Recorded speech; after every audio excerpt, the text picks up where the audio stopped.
back to my camera collection. In today's video, we're going to be looking at the Sony DCR-VX700. I'll be going over some of the specs on this camcorder and then show you the physical features of it. And I will not be showing you any of the video footage that this produces because unfortunately it doesn't work.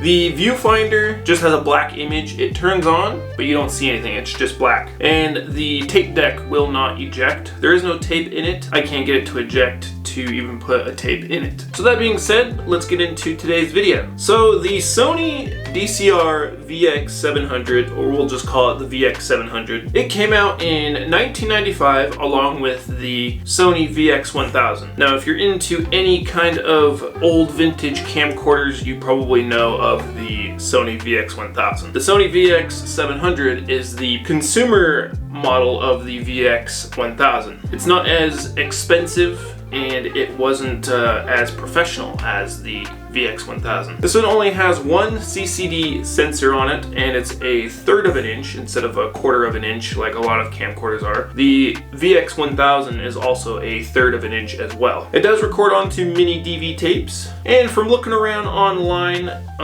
this camcorder seemed to cost somewhere between $2,500 and like $3,000. I would probably say more $2,500 in that bracket area. I don't see this thing actually costing $3,000. Especially in 1995, that's a lot of money. It does do 12-bit audio on it, so you do not get 16-bit audio in it. It does have a stereo microphone on it. It does have a shutter speed of 1:4 to 1:4000. It also has Sony's signature super steady shot on it, and it also has a colored viewfinder on it, creating 180,000 pixels. And the minimum illumination recommended on this camcorder is 3 lux, so it goes down pretty low on that scale. I forgot to mention that the 1/3 CCD sensor creates 410,000 pixels. The VX700 also has manual white balance, manual exposure, and a manual focus ring. So those are just some of the specs on this camcorder. We'll go ahead and go around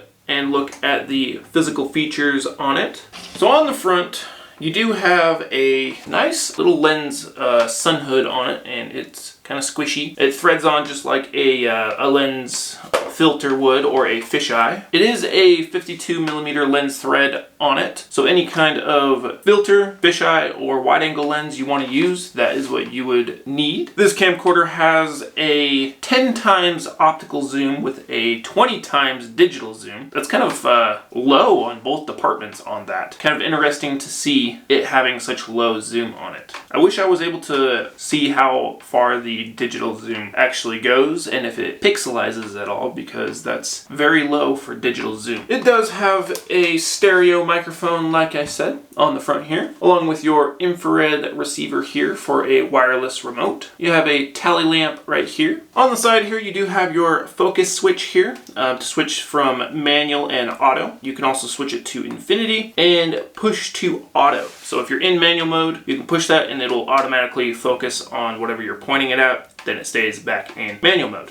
It does have a fader or overlap button right here. Now what's really weird to me on the Sony VX1000 and 700 is the tape compartment or tape deck is actually on the left side of the camera rather than the right side of the camera. So that means that there is no LCD screen on this, you only get a viewfinder. Probably one of the only mini DV camcorders I've ever seen that has the tape deck on the left side rather than the right side. You do have your tape eject switch right there, and like I said before, it doesn't do anything. Unfortunately, I bought a brand new battery and charger for it and it doesn't work. You get a little scroll wheel on the side here, which is your exposure up and down for the exposure button here on the back. There's a little switch here on the back as well, and that is your hold and manual operations. Really weird spot for this. The power switch is actually this big wheel right here, and you push the little button in the middle and you can switch it to the VCR mode or playback mode and the camera mode or record mode. Took me a while to figure out how that actually turned on because it's a very different spot than I've ever seen other camcorders. They put a lot of weird stuff in weird places on this. On the back, you have your digital display for if you have a tape in the camcorder, how far along on the tape you are. It lets you know if you have manual exposure on and off. It's just kind of it's kind of like an LCD screen without a LCD screen. It's just it kind of monitors your presets and stuff that you have. It's kind of weird. Along with that, you have your AE button or program button. You have your white balance button. You have your digital effects button, and you have your zero set memory. Down on the bottom, you have your FireWire port or your DV in, DV out.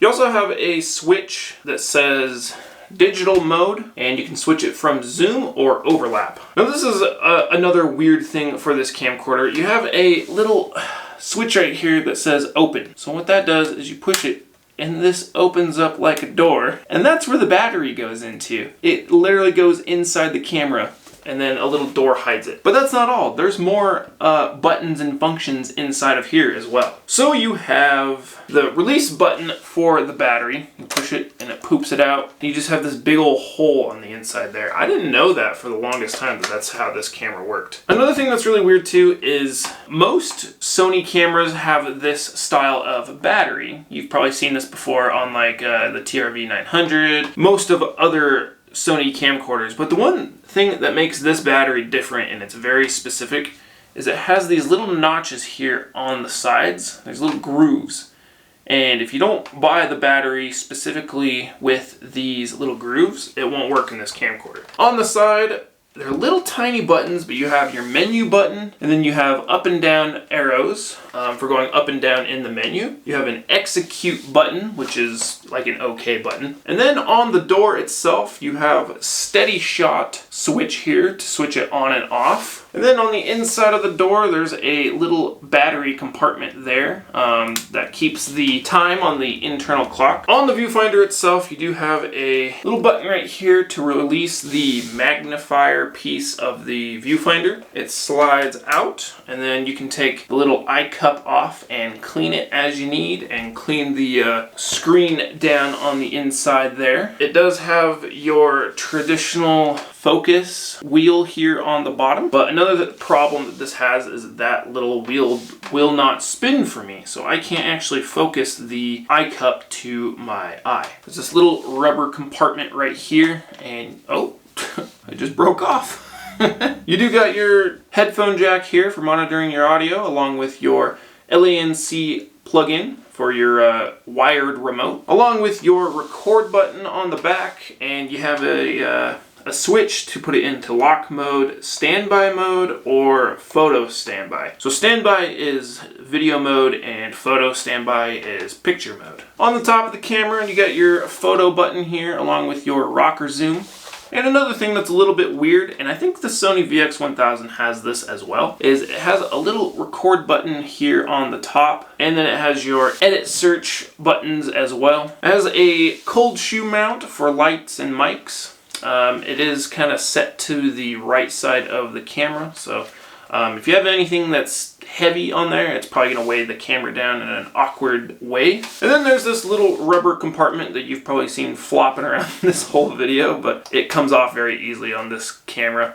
And that is all of your video out ports. So you got your S-Video, and then you have your full RCA yellow, white, and red AV plugins. You have your DC in, which is probably the weirdest DC in I've ever seen, along with a external mic plugin on the side as well, which is really nice because it's actually really close to the cold shoe mount. One thing I forgot to mention is the playback functions. You got this little black area right up here, and they light up like so. A very traditional Sony Handycam style playback on that. Always illuminates in orange. And other than that, that is the Sony DCR-VX700. So I bought it off of eBay along with the Sony TR-V900 that I did a review on in my last video. And I bought them both from the same person on eBay, and they were both untested, and turns out that they both are dysfunctional. I bought batteries and chargers for both of them just to find out that they are broken and don't